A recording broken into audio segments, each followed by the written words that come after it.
uma coisa é quando a gente olha na análise e olha da distribuição desses organismos e tudo mais, mas esses organismos estão formando um organismo, né, interagindo. Então você vê essas análises de network, você vê que esses organismos formam clusters de organismos que interagem, porque eles alimentam um outro, porque eles crescem juntos e são influenciados pelo hospedeiro. Então, uma coisa que a gente tem que pensar quando pensa em disbiose, só para voltar nesse assunto, é que o que é disbiose para salmonela talvez não seja disbiose para E. coli. E o que é disbiose por causa da utilização de sorgo, talvez seja a adaptação do organismo para aquela dieta e o animal responde bem e vai embora, né? Então, assim, a definição de disbiose tem que ser muito Uhum. específica.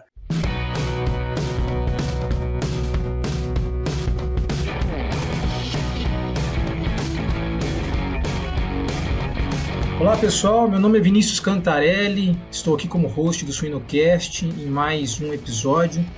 Um episódio que para mim, eu tenho certeza que para vocês também vai ser muito especial. Hoje eu recebo aqui um grande amigo meu, João Carlos Gomes Neto, a qual tive a oportunidade de trabalhar junto com ele aqui na UFLA. Ele fez parte do NESUI, mas eu vou deixar para ele contar a jornada dele. Então, hoje nós vamos falar sobre microbiota e as suas relações, né, com o suíno como um todo. O Neto é um grande especialista na área. Eu vou chamar ele aqui de Neto, né, por ser um grande amigo. E, Neto, cara, muito obrigado por aceitar esse convite. E eu queria que você contasse um pouco da sua jornada, da sua formação e como que você entrou na suinocultura. Beleza, obrigado, Vinícius, pela oportunidade. Eu entrei na UFLA foi em 2002 e me lembro de ter começado com a intenção de trabalhar em gado e leite e até busquei essa oportunidade, mas as portas se abriram na suinocultura. Eu comecei a fazer estágio na suinocultura da UFLA com você, o Márcio, o Zangeroni, o Neto, na época, em 2003, mas eu comecei mais seriamente mesmo foi em 2004, quando eu tomei a decisão de que isso era a área que eu gostaria de crescer e entender mais, e comecei a desenvolver uma paixão por isso, por essa área, né?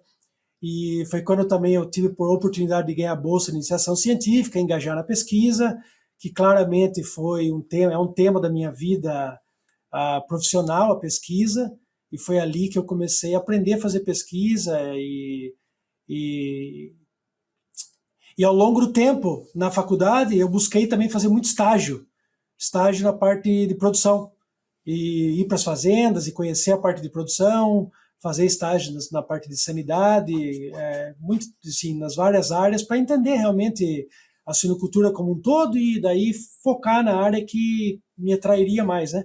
Que acabou sendo a parte de imunologia, sanidade, microbiologia, no final.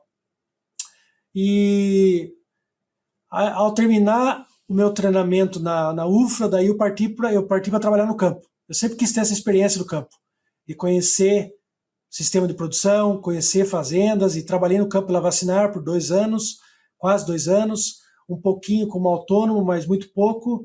Mas daí o chamado para vir para a área da acadêmica foi mais forte, e eu tive a oportunidade de vir para os Estados Unidos. Vim para Iowa State em Ames, lá em Ames, Iowa, para fazer o treinamento de mestrado na microbiologia. Trabalhei com circovírus suíno no começo, mas rapidamente mudei para micoplasma, um pouco micoplasma I pneumonic, mas a maioria do trabalho foi feito com micoplasma IUC9, modelo de artrite para suínos. Só que daí eu comecei a ver que no meu background, cara, faltava um treinamento mais específico molecular. E eu queria fazer mais treinamento molecular. Na época, questão de oportunidade, projetos e tudo mais, e dinheiro para pesquisa, eu acabei mudando para trabalhar com camundongo, de laboratório. E foi aí que eu tive a oportunidade tremenda de aprender microbiologia molecular, imunologia molecular, fazer trabalhos muito interessantes e legais com a microbiota em animais que são germ-free, sem microbiota nenhuma. Então a gente conseguia colocar organismos que a gente queria para montar a microbiota, para fazer estudos de resistência à doença. Mas dentro desse processo todo, para resumir, eu comecei a ter uma paixão por essa parte de microbiota intestinal, de genômica e tudo mais. E aí o meu primeiro pós-doc em Utah e o meu doutorado foi em Nebraska.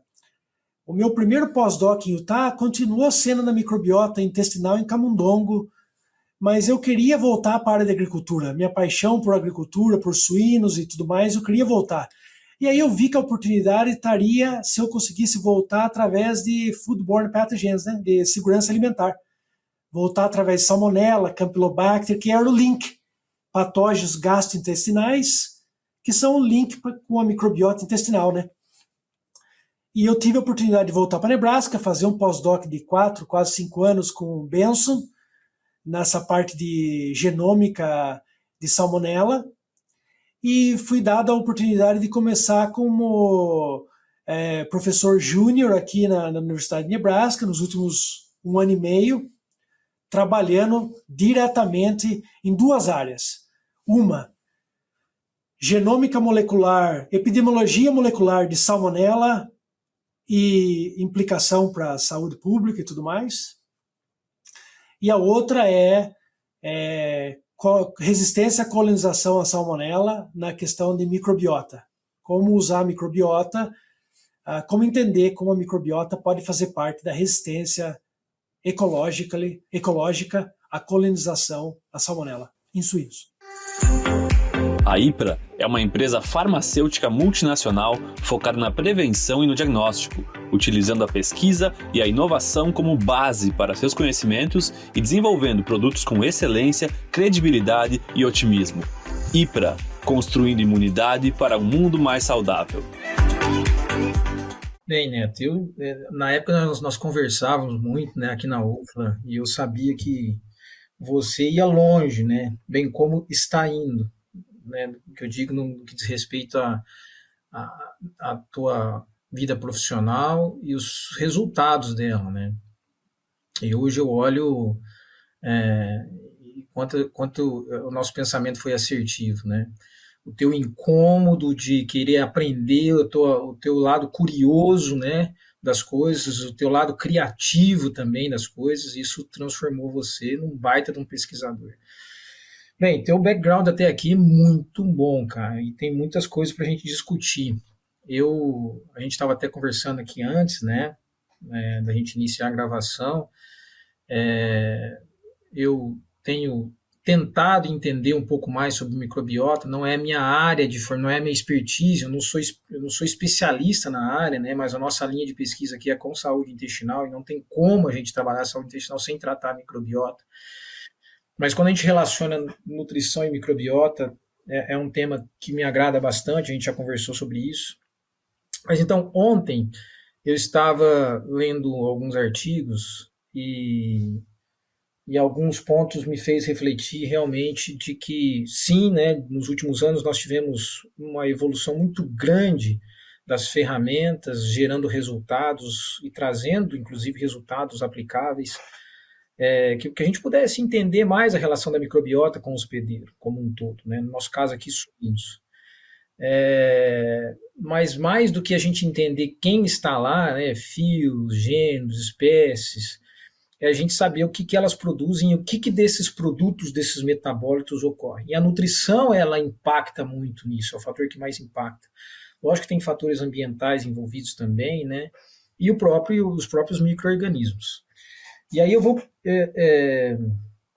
puxar algo aqui, não sei se já que nós estamos falando de pesquisador para pesquisador, esse segundo tópico, que é a questão da resistência, a modulação da microbiota e resistência, tem algo entre microbiota, resistência e nutrição?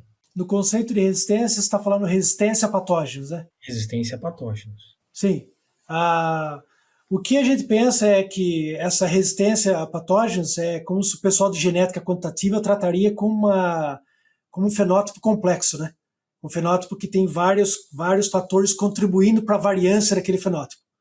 Certamente, a gente não vai nem tocar no assunto aqui hoje, a genética do hospedeiro é um fator que a gente está tirando fora da conversa. A outra é a microbiota, a outra é a nutrição, a outra é a genética do patógeno e a diversidade do patógeno. Quando a gente olha na microbiota, a gente tem que falar especificamente do patógeno. Por quê? Porque quando a gente pensa na produção de suínos, vamos usar 2 exemplos clássicos. Escherichia coli e salmonella. Se você pensar que a salmonella, a Escherichia coli vai estar causando a maioria da diarreia na maternidade e na creche, principalmente começo de creche, você tem que pensar que o que eu pensar em resistência a E. coli, a Escherichia coli, nessa fase, em termos de microbiota, vai ser diferente de uma salmonella afetando na fase de terminação. Esse é o primeiro princípio básico. Por quê? Porque se a gente olhar, por exemplo, nas meta-análises que tem, 2 especificamente que estão na minha cabeça, sobre a formação temporal da microbiota suína, você vê que tem o que a gente chama de enterótipos, que são tipos de microbiota. Se você olhar na lactação, você percebe que tem muito mais bacteroides do que, por exemplo, Ruminococcus, Blautia, Prevotella, que são organismos que vão estar produzindo ácido graxo de cadeia curta. Você vê que esses organismos vão aumentar de proporção ao longo do tempo que os animais estão crescendo. Por quê? Aí vem a interação da microbiota e nutrição. Porque a nutrição está mudando. Se você está pondo mais lactose na dieta de leitão, aquilo vai influenciar que tipo de bactéria vai ter. Se você está pondo mais proteína ou está diminuindo a proteína, aumentando a fibra, aquilo vai influenciar que tipo de bactéria vai ter, porque no final esses organismos estão consumindo aquilo ali. Agora, aí a gente pensa o seguinte, num aspecto nutricional que é muito importante ser pensado, vamos pensar no aspecto nutricional mais direto, que é a formação de um simbiótico, prebiótico com probiótico. Se a gente pensar nesse sentido e analisar o que seria um bom probiótico para Escherichia coli versus o que seria um bom probiótico para Salmonella, a resposta pode ser totalmente diferente. Eu acredito, na verdade, que um bom probiótico para Salmonella vai estar nas espécies de bacteroides. Por quê? Porque esses são os principais organismos que estão nos animais nessa fase inicial de formação da microbiota. Então, quando a gente olha lactobacillus, bifidobactéria, bacteroides, são os organismos que vão estar predominantes inicialmente. E principalmente o bacteroides é um organismo extremamente importante, eu acredito que seria para resistência à colonização com Escherichia coli no começo. Só que daí vem outro conceito que é importante. Você falou do que as bactérias, possivelmente não só as bactérias que estão lá, mas o que elas estão produzindo. Mas eu tenho pensado recentemente em outro conceito. Pensa, por exemplo, isso aqui. Quando a gente pensa no patógeno, Escherichia coli, a gente pensa epidemiologicamente, qual que é a prevalência? Qual que é a distribuição desse patógeno? O mesmo dá para ser aplicado no probiótico. Porque a gente pensa que um probiótico, por exemplo, bacteroides, é um gênero que está sempre lá. Mas tem uma variação entre espécies. E não só variação entre espécies, mas tem o seguinte, a prevalência de bacteroides. Eu acredito que que todos esses organismos vão ter uma distribuição. Vai ter uma prevalência, por exemplo, nem todos os animais estão colonizados. Vamos dar um cenário. Uma granja que tem 50% dos leitões na lactação colonizados com bacteroides, uma granja que tem 90% dos leitões colonizados com bacteroides. Aí quando você olha não só na prevalência, você olha na quantidade dessa bactéria. Aí vai ter uma variação de quanto dessa bactéria está lá. Então se a gente for pensar, por exemplo, quando a gente pensa em imunologia, a gente pensa no conceito do quê? De imunidade de população. Eu acredito que o mesmo conceito dá para ser aplicado para um probiótico em uma estratégia simbiótica, que é o seguinte, é o fenótipo chamado de cobertura da população. Eu acredito que um probiótico só vai funcionar quando a gente aumentar a cobertura da população, ter mais animais colonizados com aquele probiótico. Então, qualquer estratégia nutricional que for utilizada para se escalonar no sistema de produção, 2.000 porcas, 3.000 porcas, 4.000 porcas, 5.000 porcas, 10.000 porcas, vai ter que ser baseado em aumentar essa colonização com esse probiótico. E na prática, como é que a gente poderia fazer isso? Eu acredito que eu estou entendendo, né? Nós temos que pensar em sim, e qual que é a predominância e a prevalência, beleza. Então, Exato. da mesma forma, eu posso fazer isso com probiótico. Então, eu quero trabalhar estrategicamente bacilos, por exemplo, tá?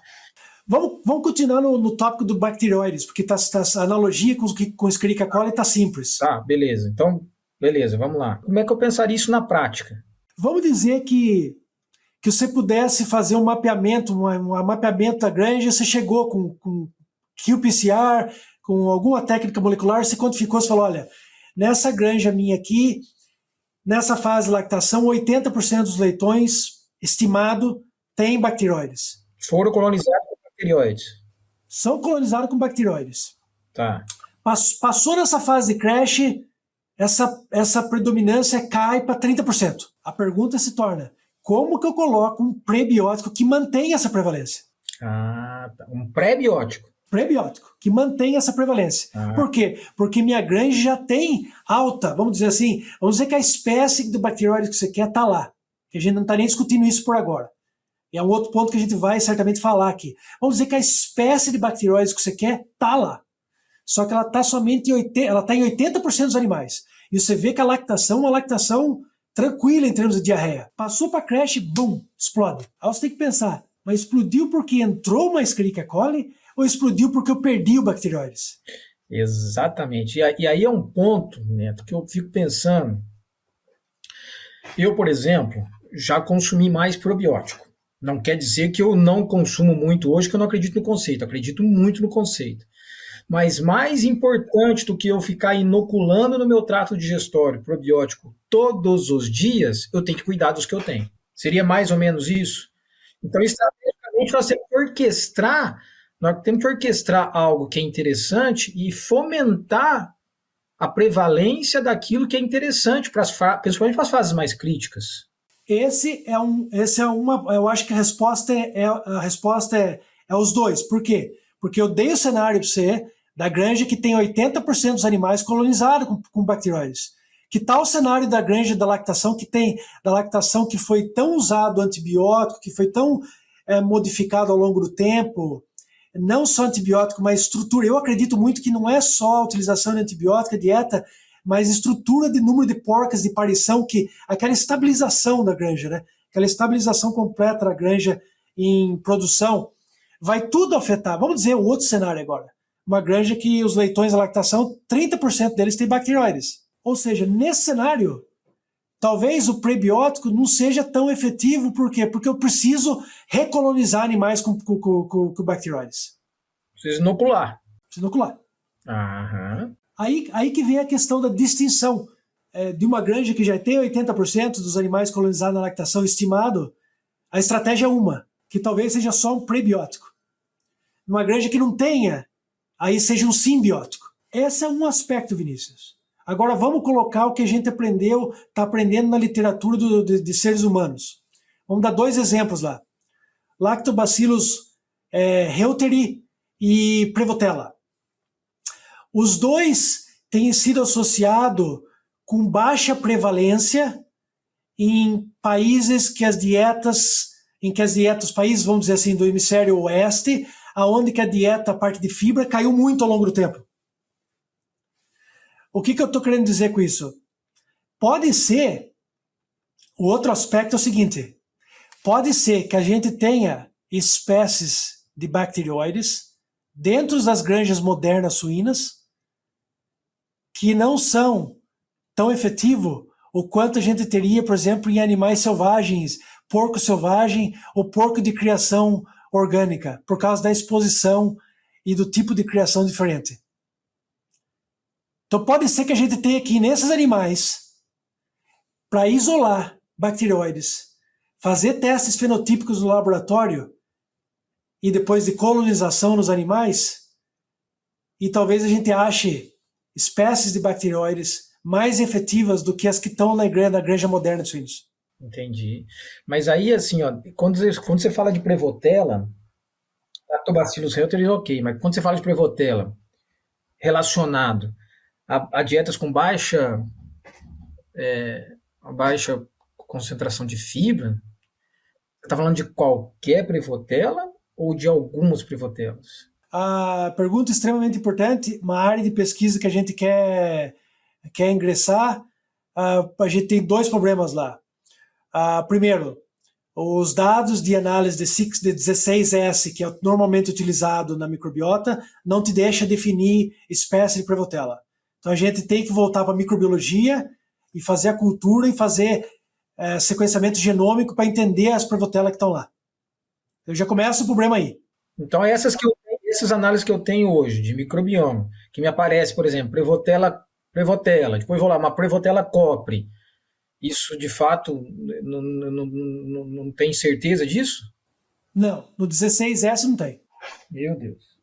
No 16S, os dados de Prevotella, na verdade, são muito variáveis, porque você vai ver nas suas análises que vai ter Prevotellácea, Prevotella, Prevotella 7, Prevotella 9, Prevotella UCG não sei o quê, Prevotella UCG não sei o quê, Prevotella UCG não sei o quê, não é confiável. Você tem que realmente voltar para mim. Se você passar de 16S para metagenômica, você começa a chegar mais perto de conseguir identificar o que está lá. Tá. Mas eu acredito que tem que voltar na cultura, fazer a cultura e fazer o sequenciamento genômico para entender. Eu acredito, uma hipótese que a gente tem, é que as 2 espécies que estariam mais predominantes em suínos é a Prevotella copri e a Prevotella stercorea. Tá. Eu acredito nisso. No entanto, os dados de 16S não deixam isso ser discriminativo e isso ter essa especificidade. A gente está, nesse momento, analisando dados de 4 experimentos suínos aqui. Os 4, se olha no 16S, você não tem como chegar na conclusão do que está lá. Ô Neto, e eu me lembro muito bem, cara, em 2015, 2016, que eu te acessei, eu estava na Purdue, fazendo um trabalho com inoculação de salmonela, né? E aí a primeira vez que eu comecei a me deparar com Prevotella, e você falava, Prevotella está associado a isso, isso, isso. A gente já fazia associações, eu lembro de você me falar com Clostridium, salmonela, e não só isso. Você tem relação de Prevotella com conversão alimentar, né, ou eficiência alimentar. Você tem relação de Prevotella, por exemplo, mais recentemente a gente estava vendo sobre a questão de alergenicidade, fêmeas, e isso inclusive para humanos, né? Mães ou fêmeas que têm mais Prevotella na gestação, especificamente Prevotella copri, você tem diminuição de alergenicidade nos neonatos, e aí, pô, aí numa dessa a gente fica, porque dependendo da Prevotella, é mais para cereal, tudo bem, né? Mas aí, quando você especifica só fibra, é que eu me preocupei, no sentido, me deixou mais atento, no sentido de fechar isso daí. Deixa eu te falar, tem 2 trabalhos, tem uma revisão que saiu na Nature Reviews Microbiology sobre Prevotella, tem um trabalho de genômica que está no Cell Host Microbe do pessoal da costa leste dos Estados Unidos, e tem um trabalho de fibra com Prevotella que acabou de sair do pessoal do grupo aqui dos Estados Unidos também. O resumo é o seguinte, que daí não é só a Prevotella. Vamos dizer que a gente acha a Prevotella, vamos dizer que seja a Prevotella copri, a mais importante. Tem variação genética na Prevotella, que se você olhar na estrutura da população genética da Prevotella, tem o que são chamados de clades, né? De grupos genéticos, grupos genômicos. E aí que vem a questão. Não é só Prevotella copri, tem vários desses grupos genômicos, tem diversidade genética na Prevotella copri. Isso é relevante? Tem um trabalho que acabou de sair recentemente, extremamente relevante, que mostra que quando você pega vários isolados de Prevotella copri e faz o crescimento in vitro com vários tipos de fibra, não é só qualquer fibra, vários tipos de fibra, que fibra é diferente, mostra que vai ter uma junção ideal do tipo de fibra e do tipo de espécie. Ou seja, a estratégia de formação de um simbiótico geralmente vai ser de identificar a espécie, aquele isolado que mais consegue colonizar o animal e de alimentar aquilo lá com o tipo de fibra que ele quer, ou que aquela bactéria quer. E enquanto não tiver isso, a gente não consegue, vamos dizer assim, aumentar aquela prevalência, aumentar aquela colonização no nível populacional. Por que eu falo muito de bacteriólise e Prevotella? Porque as revisões sistemáticas e meta-análise de microbiota de suínos mostram que esses são taxa que são keystone, que são chave na formação da microbiota suína, tanto bacteroides inicialmente, quanto a Prevotella da fase de final de crash para o crescimento e terminação. Essas são bactérias chaves, extremamente predominantes. Sim, sim. E assim, até bem pouco tempo atrás, nós, quando falava em Prevotella, você não sabia colocar ela em que caixinha, né? Você falava de lactobacillus, você falava numa coli, você falava de um bifidobactéria, você falava de uma Braxpira, né? Mas a Prevotella ela ficava ali. Eu me lembro muito bem nessa época que eu falei, Neto, Prevotella apareceu aqui. Você falou, cara, tem relações, já lá em 2015, né? Bem, ou seja, nós precisamos de evoluir, ou seja, o conceito está ficando mais claro, mas nós precisamos de evoluir para ter informações, para criar as ferramentas que possam realmente gerar essa relação entre uma boa microbiota para a saúde do hospedeiro. Né? Vamos pensar no estudo prático aqui. Vamos dizer que você tivesse uma parceria com uma granja aí para fazer um estudo prático. E você tem a capacidade de fazer, por exemplo, o qPCR, vamos usar qPCR nesse momento, para quantificar bacteroides ou Prevotella. Vamos começar com bacteroides. Você consegue entrar nessa lactação aí e fazer coleta de amostra, de swab e fazer quantificação de bacteroides. O que isso leva nós é pensar o seguinte: a gente vai ter que blocar os animais para essa abundância de bacteroides. Você vai ter animais que têm bastante bacteroides, animais que não têm nada. Aí você vai fazer um estudo aqui, o estudo seria o seguinte: na saída de lactação para ir para creche, naqueles que têm bacteroides, eu quero colocar ou não o prebiótico, para ver o impacto que tem. E naqueles que não têm nada, eu quero colocar o simbiótico ou não, para ver o que acontece. Se transforma muito prático. Sim. A importância da gente fazer o perfil da microbiota antes para poder colocá-la como fator. Exato. Muito bem. Interessante. A microbiota pode se tornar um bloco dentro do estudo do desenho experimental. Sim, sim. E aí é um dos motivos pelo qual tem muita variação. Por exemplo, você fala assim, eu acredito no conceito de probiótico, acredito muito. E eu acredito que nós temos que explorar ainda mais. Acredito no conceito de pré-biótico e simbiótico muito. Por que muitas vezes, e no passado teve mais, hoje né, tem mais adesão, mas por que não tinha tanta adesão? Por conta de resultado. Hora da hora não dá, mas é claro, não é porque não está funcionando, é porque ela não está se encaixando naquela condição. Né? Então, ou seja, esse é um ponto extremamente importante que você está trabalhando. Ou seja, se você, dependendo da condição que você tem da sua microbiota, você vai ter um efeito sinérgico, um resultado melhor ou não. Né? E aí começamos por aí, não é nem pela eficácia da tecnologia, né? Mas ela existe uma condição para tal.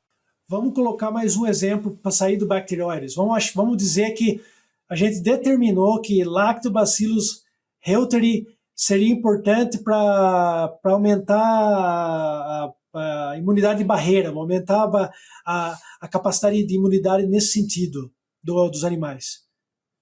Bom, você vai fazer estudo, você vai numa granja, você começa a fazer uma análise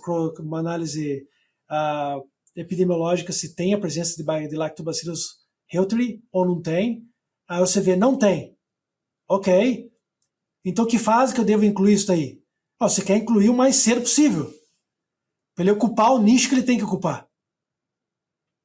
Para restabelecer o Lactobacillus reuteri dentro da população. E tudo volta naquela relação da mãe e do leitão na maternidade, é crucial. Porque mesmo quando você olha nos meta-análises a abundância de bacterióides na lactação, a variação é tremenda, cara. Eu gosto da variação, por quê? Porque dá oportunidade. Está falando que tem oportunidade. Mas está falando que a gente tem que pensar no problema de uma forma diferente. Porque se o bacteroides e o Lactobacillus reuteri são importantes para a formação inicial da microbiota, eu tentar corrigir lá na frente vai ser paliativo só para uma situação específica. E a gente pode usar. Vou colocar um monte disso aqui antes de ir para o batedouro para diminuir a disseminação de salmonela. Tá tudo ok. Mas se a gente pensar mais de formar um sistema de produção de suínos mais saudável, A gente tem que pensar nesse leitão formado, nessa saúde formada do leitão. Ou seja, 2 pontos aqui. Primeiro você traz aqui a importância da colonização bem feita e bem manejada, vamos dizer assim, bem gerenciada. Que é a nutrição. A nutrição tem aspecto essencial. E aí, dentro disso, Neto, vocês já foi pensado em trabalhar probióticos com Prevotella? Por que a gente não vê isso primeiro? Né? E nós sabemos que, lógico, na hora que ele começa a consumir o creep ali, que ele começa um pouquinho, na hora que ele desmama é que ele aumenta a Prevotella por conta dos cereais, de modo geral. Mas a primeira pergunta é essa: por que não temos probióticos à base de Prevotella, primeiro? E a segunda, vamos lá para a terminação. Qual que é a relação dela com salmonela? A primeira resposta é a resposta que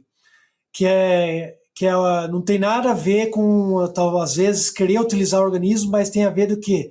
De escalonar a produção do organismo em bioreatores. É uma questão de engenharia, porque esses organismos são sensitivos ao oxigênio. E para escalonar a produção desses organismos em crescimento anaeróbico é outro desafio. Tá. Esse é um desafio grande, que até uma das linhas de pesquisa que eu gostaria de colaborar é com engenheiros biológicos que trabalham nessa área para a gente ver como a gente poderia escalonar a produção disso aí. Para entender como escalonar o crescimento dessas bactérias que são sensitíveis extremamente ao oxigênio, nitrogênio. Uhum. Esse é um aspecto. Tá. Esse é um aspecto que a indústria não vai, talvez, colocar um monte de dinheiro se ela não sabe que isso aí vai funcionar, porque por razões óbvias. Tá. Sobre salmonela, hoje o que a gente sabe é que tem uma relação negativa, uma correlação negativa entre salmonela, a disseminação de salmonela e a lesão causada por salmonela com Prevotella, Blautia, por exemplo, Ruminococcus, que são produtores de ácido graxo de cadeia curta. Prevotella e Ruminococcus. Isso. A relação nesse sentido parcialmente é explicada pela utilização desses ácidos graxos de cadeia curta pelo epitélio intestinal como energia no metabolismo glicolítico. O epitélio usa isso para a saúde dele. Então, mas a salmonela, quando causa infecção, ela aumenta o neutrófilo e aumenta o nível de oxigênio, de espécie reativa de oxigênio. E são essas espécies de reativa de oxigênio que acabam matando, diminuindo a população dessas bactérias. Da Prevotella. Ah, tá. Mas o inverso é verdadeiro? Quando você tem maior concentração de Prevotella, você cria um ambiente mais resiliente para aumento de abundância de salmonela? Não, os estudos que eu sei até o momento não foram feitos colocando a Prevotella. Tem sido feito o seguinte: coloca, por exemplo, tem um estudo que eu até acho que você gostaria de ver, se você não viu até agora, de resistant starch de potato, de batata, resistant starch, fibra de batata, que você coloca para aumentar esses organismos. O pessoal do USDA de Ames, Iowa, fez esse estudo e colonizou com salmonela monofásica e viu a relação que quando se coloca esse tipo de fibra aumenta a Prevotella e consequentemente afeta a disseminação de salmonela. Colocar Prevotella de volta, eu não acho que tem estudo sendo feito até agora, que tem sido feito. A gente quer mover nessa direção, nós não fizemos ainda, mas para resgatar o fenótipo, né? Tem estudos que foram feitos pelo grupo do Baumler na UC Davis, na Universidade da Califórnia, que em vez de colocar o organismo, ele colocou um substrato que se torna butirato. E aí você consegue ver que resgata o fenótipo, que daí você está colocando o metabólico que a bactéria está produzindo. Então, indiretamente, mostra o efeito positivo de ter essas bactérias. Eu vou mudar um pouco de direção agora, só para a gente aproveitar. Já que nós estamos falando em substrato. Cara, a gente fala muito em butirato. Realmente, talvez seja o principal metabólito, que tem efeitos na mucosa, efeitos sistêmicos e tal. Por outro lado, a gente, por exemplo, quando a gente pensa num substrato que não seja tão interessante, que seria o excesso de proteínas, principalmente no seco e no cólon, tá? A gente sempre vê como negativo. Será que isso de fato é só negativo? Ou será que a presença de alguns peptídeos, não só no seco e no colo, ilho, seco e colo, são interessantes não só do ponto de vista da relação da microbiota, mucosa e aí o metabolismo sistêmico como um todo, ou até direto. Mas vamos pensar dessa relação da microbiota. Existem peptídeos interessantes para a produção de metabólitos desejáveis para o hospedeiro? Eu acho que aí tem 3 pontos para ser comentado. Um é a questão da relação da proteína bruta e a questão de mudar, de diminuir isso com o aminoácido essencial. Uma coisa que a gente sabe é o seguinte, pelo menos tem revisões, né? Eu tenho que olhar mais dados sobre isso, mas a relação negativa de alta proteína bruta influenciando a Prevotella. Que a Prevotella realmente gosta daquela fibra, daqueles tipos de fibra. Então tem uma relação aí dessa proteína mais alta influenciando a Prevotella, por exemplo. Tá. E aí você tem que pensar nas ramificações de influenciar a Prevotella com outras bactérias. Uhum. A outra é, no estudo, por exemplo, que a gente tem feito aqui com o Luciano Hauschild, da Jaboticabal, Sim. Com o uso de aminoácidos funcionais ou essenciais, no nível de 16S tem sido difícil achar relações específicas, dependendo do desafio. E aí varia muito o desafio ambiental com desafio sanitário. Mas eu acho que está um pouco limitado por causa do análise de 16S. Talvez se tivesse feito uma análise de metagenômica, a gente consegue entender mais o que está acontecendo. Eu não tenho dado específico com peptídeos, mas eu estava em Ohio semana passada.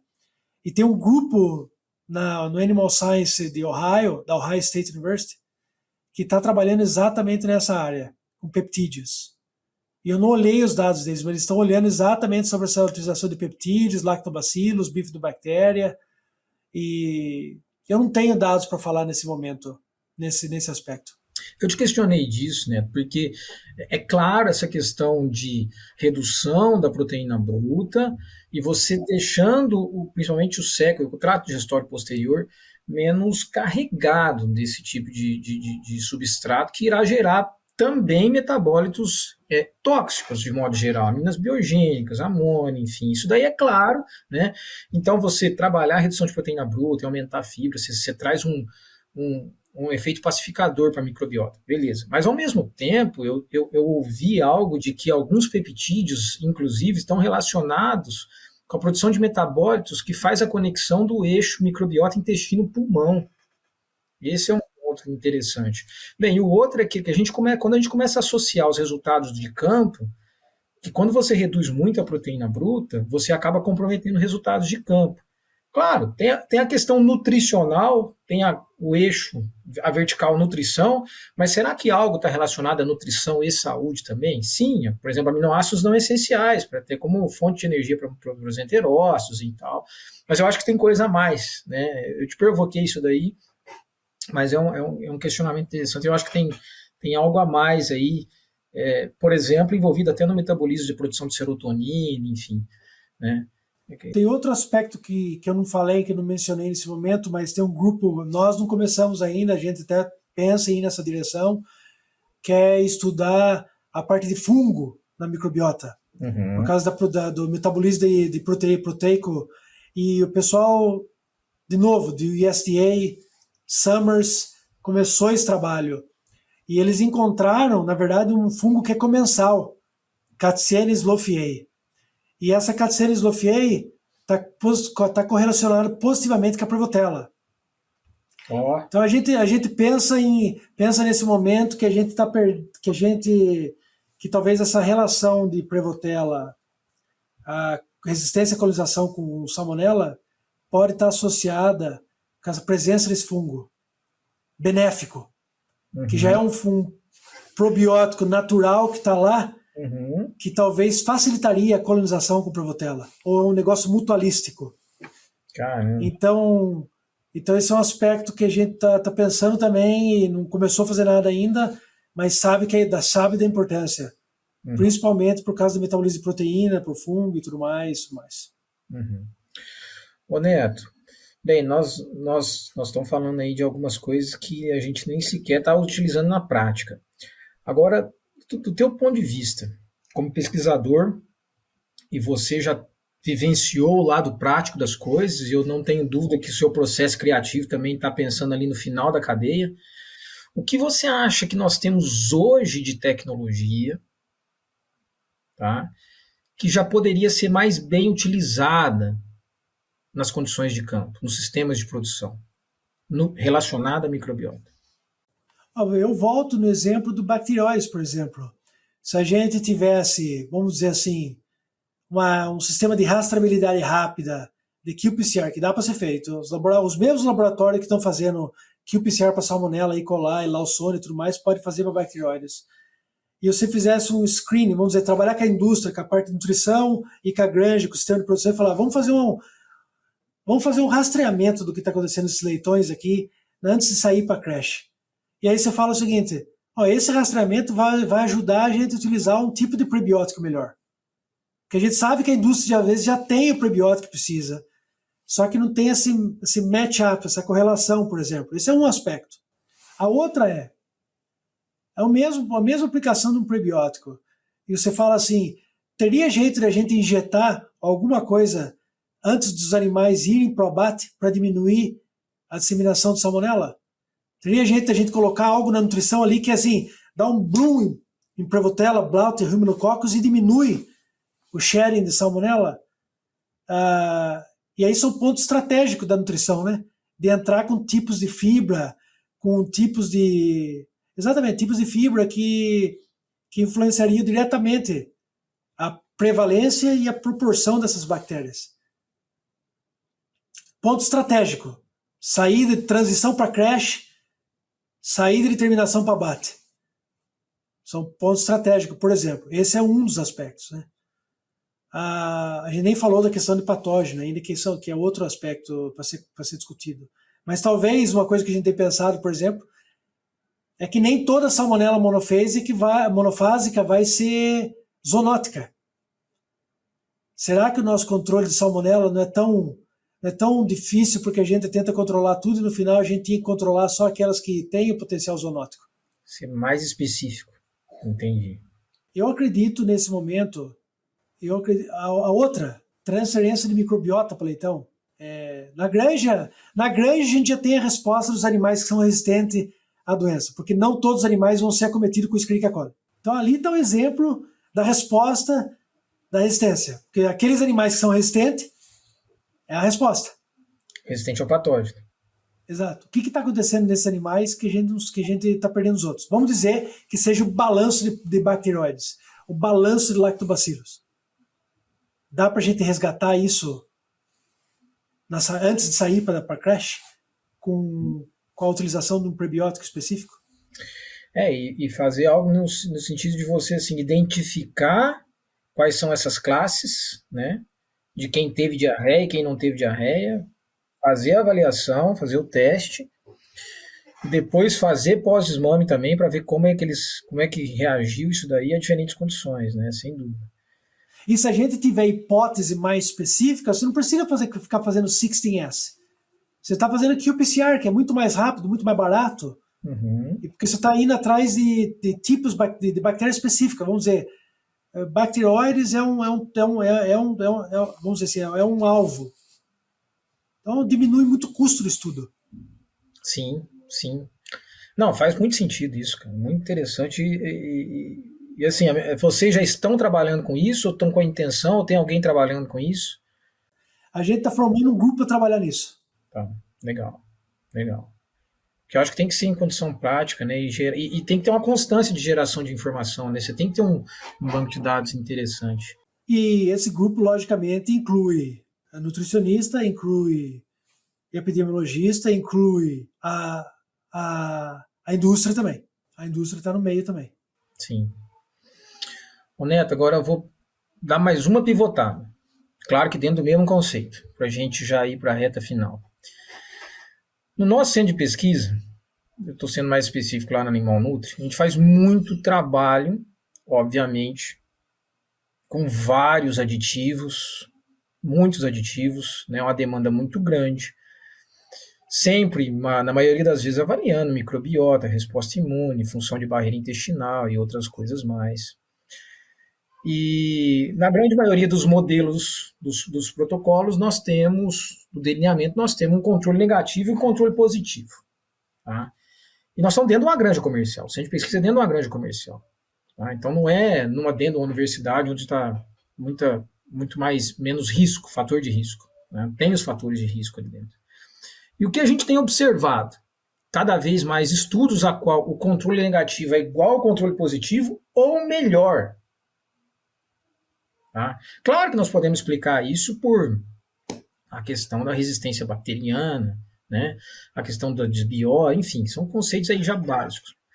Mas eu queria ouvir a tua opinião quanto a isso. Eu até, a última palestra que eu ministrei, esse ano na Abraves de Toledo, numa outra que eu fiz em janeiro, fevereiro, março, não me lembro, eu até brinquei com o pessoal, falei, a melhor tecnologia que existe eu até brinquei e coloquei um nome, a SuiBio, que seria a biologia suína, e coloquei um R de marca registrada, porque a gente precisa de entender mais sobre a biologia suína e como ela responde a essas condições. Eu trouxe isso daqui porque você comentou desse exemplo de que leitões no pré-desmame, você tem leitões que têm diarreia e que não têm diarreia. O que esses que não têm diarreia têm? Parte é da microbiota, parte é da biologia dele, da resistência dele, de como ele... Mas eu queria te ouvir quanto a isso. Vocês têm também observado estudos a qual o controle negativo é melhor do que o controle positivo? O que eu falaria no sentido disso daí, Vinícius, é que, primeiro, quando a gente olha nessa questão de disbiose, microbiota e tudo mais, o que é... Uma coisa é quando a gente olha na análise e olha da distribuição desses organismos e tudo mais, mas esses organismos estão formando um organismo, né, interagindo. Então você vê essas análises de network, você vê que esses organismos formam clusters de organismos que interagem, porque eles alimentam um outro, porque eles crescem juntos e são influenciados pelo hospedeiro. Então, uma coisa que a gente tem que pensar quando pensa em disbiose, só para voltar nesse assunto, é que o que é disbiose para salmonela talvez não seja disbiose para E. coli. E o que é disbiose por causa da utilização de sorgo, talvez seja a adaptação do organismo para aquela dieta e o animal responde bem e vai embora. Né? Então, assim, a definição de disbiose tem que ser muito específica. Ela tem que ser categorizada e ranqueada, né? O score e categorizado, eu concordo contigo. E a outra mas aí o que é biose, né? O que é a biose? O que é normal para esse animal crescer? Logicamente que tem a parte genética do hospedeiro, que não tem como ser tirada de consideração, que tem que ser levada em consideração. Mas o que é essa biose? O que caracteriza essa biose? A função normal daquele intestino. A função normal de formação dos linfócitos intestinais, a função normal de formação do sistema imune, a função normal de o animal estar com as barreiras intestinais formadas, com o muco formado, com a microbiota sendo formada normalmente. Você falou certo, eu acho que, na verdade, a gente tem que olhar mais nesses animais e tentar entender o que é que leva esses animais a ter essa formação. É só os animais mais pesados que sempre são mais resistentes? É só isso que compõe? Não é só isso que compõe, mas assim, o que são esses animais? O que é que esses animais? Então, o estudo para ser feito é o seguinte, é pegar granjas que têm diarreia ou não e dissecar o que acontece com os animais que não têm. Exatamente. Agora para você que os animais que não têm? Nós pegamos agora, para você ver, um estudo que nós fizemos recente, macho e fêmea, né? Leitões macho e fêmea, e com pesos diferentes ao nascimento, baixo, médio e alto. E fomos destrinchar. Cara, a microbiota, nós avaliamos a microbiota, o estudo de microbioma, e sim, interessante, faz muito sentido alguns de baixo peso ter, por exemplo, baixa abundância de Blaut, por exemplo. Mas nem tudo é bem orquestradinho, não. Tá? Então, na hora que você fala assim, será que sempre os de alto peso, né? A gente começa a ver a diferença do sexo e das categorias sexuais. Né?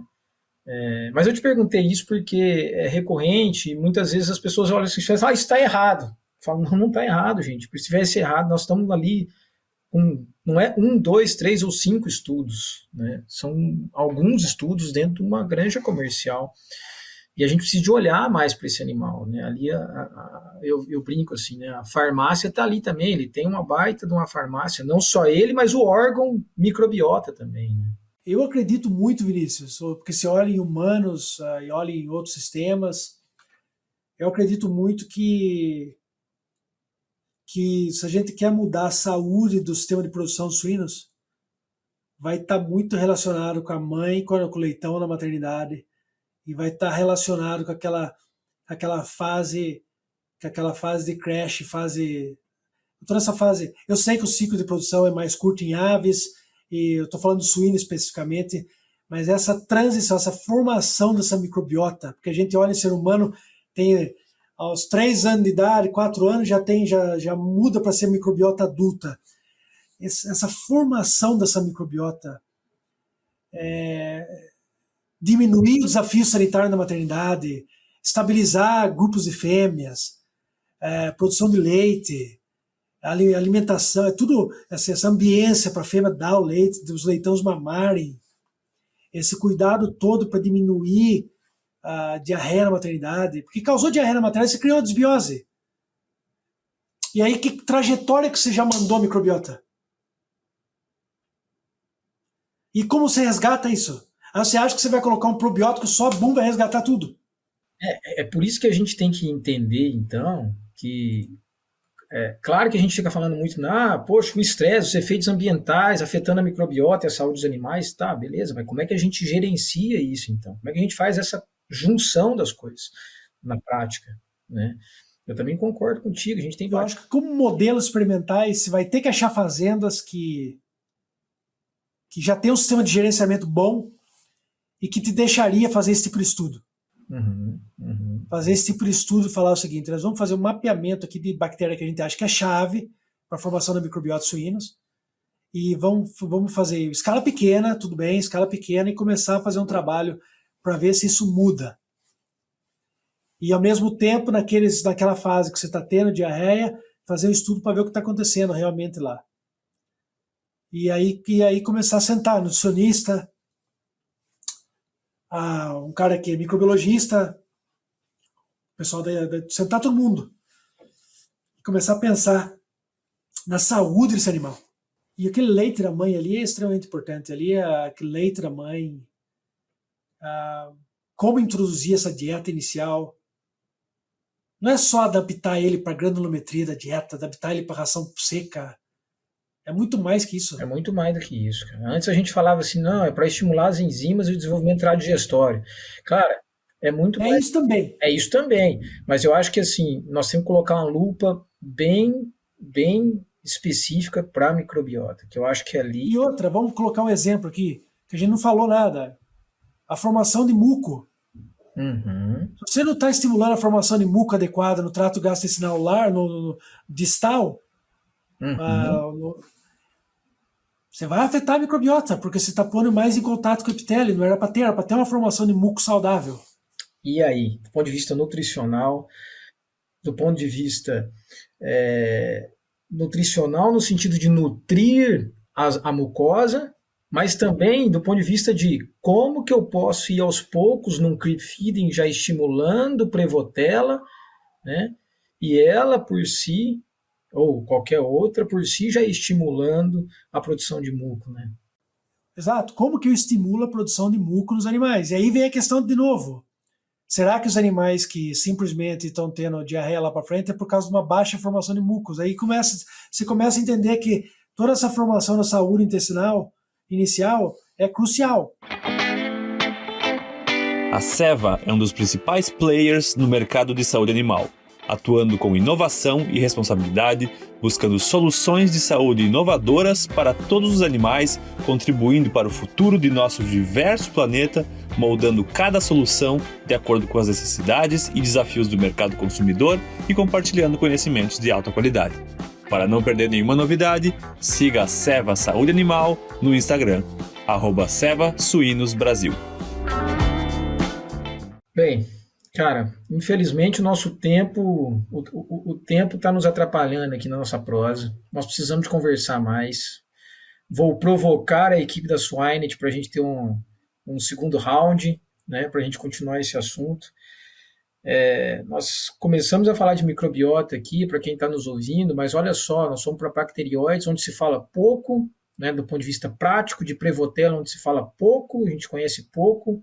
Eu estou dizendo do ponto de vista prático, né, ali, enquanto pesquisador, a equipe do Neto e seus colegas estão trabalhando bastante, vários outros pesquisadores também, mas isso nos deixa a mensagem aqui do tanto que a gente tem que evoluir, né?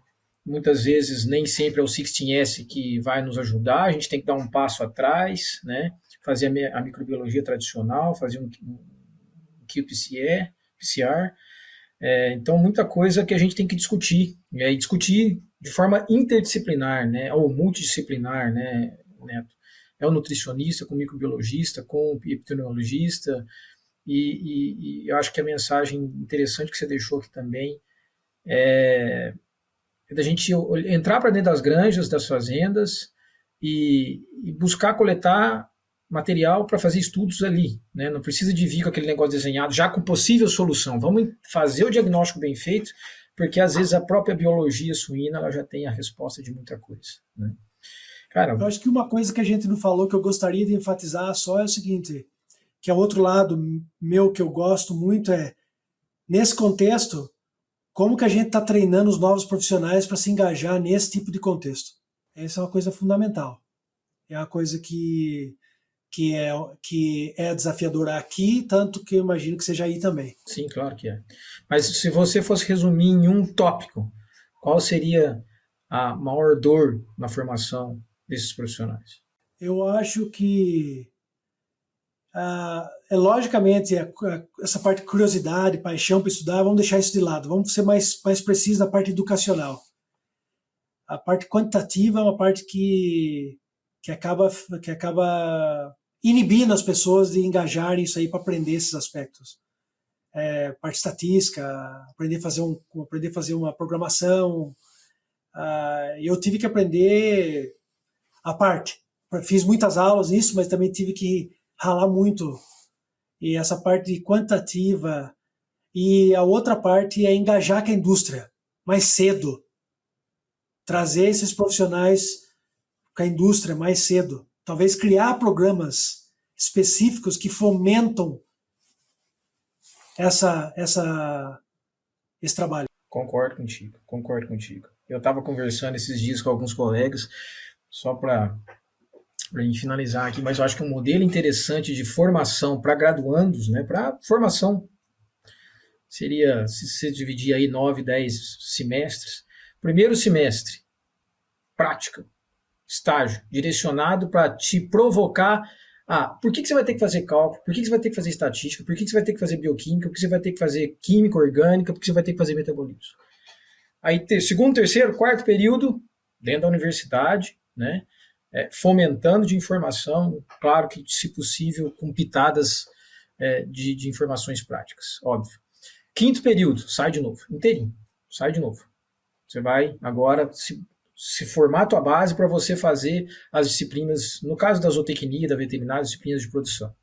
Aí você volta, sexto, sétimo, oitavo período, formação. Depois o último sai de novo. Isso é fazer programa com as empresas. Eu concordo contigo, tá, Neto. Eu, inclusive, como pesquisador, como professor, ando bastante preocupado também. E eu acho que cabe a gente repensar alguns modelos aí. Porque senão não adianta a gente falar aqui de tecnologias, mas se não tem pessoas para gerenciar todas essas tecnologias que são geradas. Meu amigo, esses meninos têm que, no mínimo, aprender, no começo, inicialmente, a como interpretar esses dados e conversar sobre esses dados, né? Sim, esse já é um bom começo. Sim, e a interpretação, né, cara? Você põe, às vezes, você está dando aula de pós-graduação, você põe lá uma tabela, não sabe interpretar, né? O resultado, não sabe interpretar a estatística. Então, isso, eu concordo contigo. Acho que um dos grandes desafios nossos é tangibilizar, é quantificar a biologia, né? Porque a gente trabalha com biologia, agora tomadas de decisão precisa de números, né? Então, como é que a gente não vai vamos deixar os números de lado. E a gente tem várias ferramentas hoje, só que precisa de saber, precisa de conhecer, precisa saber interpretar. E muitas vezes debruçar em cima delas. Né? Neto, cara, fantástico, espetacular a conversa técnica nossa. Para finalizar, eu gostaria de te provocar com 2 perguntas pessoais. A primeira, seu hobby ou seus hobbies.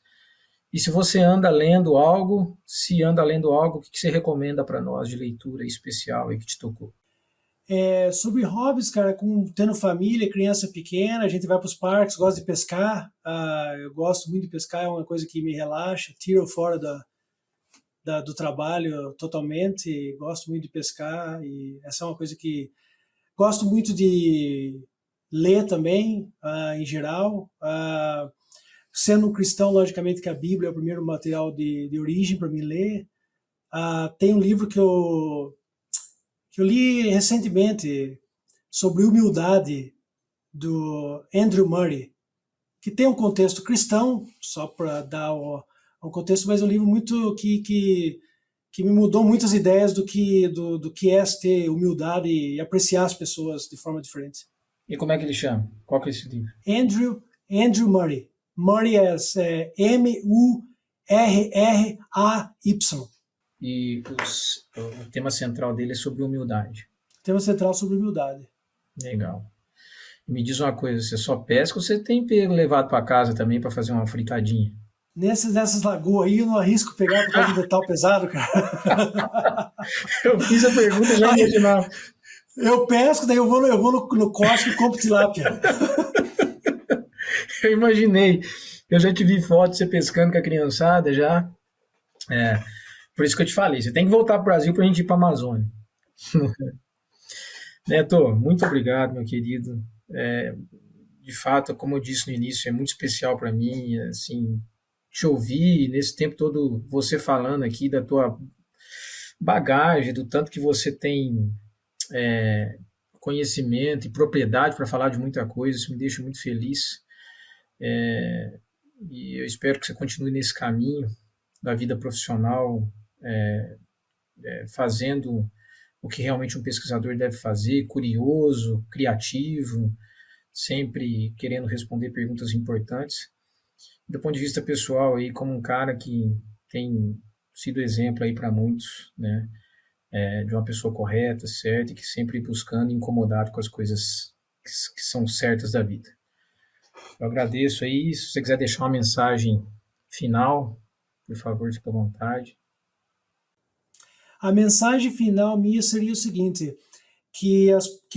principalmente para aqueles que estão vindo, mas se aplicaria para os outros, é que olhando para trás é mais fácil, mas tudo na minha vida teve pessoas extremamente que me influenciaram diretamente, e a formação de relações. E eu acho que se a gente pensar que a gente pode sair de uma conversa discordando e ainda ter uma relação, eu acho que para grupos de estudo, para mentores, para tudo mais, isso daí, eu acho que se eu pudesse voltar atrás, isso é um aspecto de respeitar que relação leva 2, precisa de 2 e leva tempo. E isso forma você como profissional, como pessoa, de forma totalmente diferente, quando você respeitar que as relações humanas levam tempo e que as pessoas são diferentes. Sensacional, concordo contigo, acho que em todos os âmbitos. Bem, pessoal, vamos finalizando mais um Suinocast. Hoje nós conversamos com o João Carlos Gomes Neto, que hoje é professor da Nebraska Lincoln, e tratamos aqui do tema microbiota, muita coisa que não estamos falando no dia a dia, principalmente da questão prática, então vocês certamente ouvirão um podcast bem interessante. Obrigado aí a todos, obrigado, Neto, até a próxima.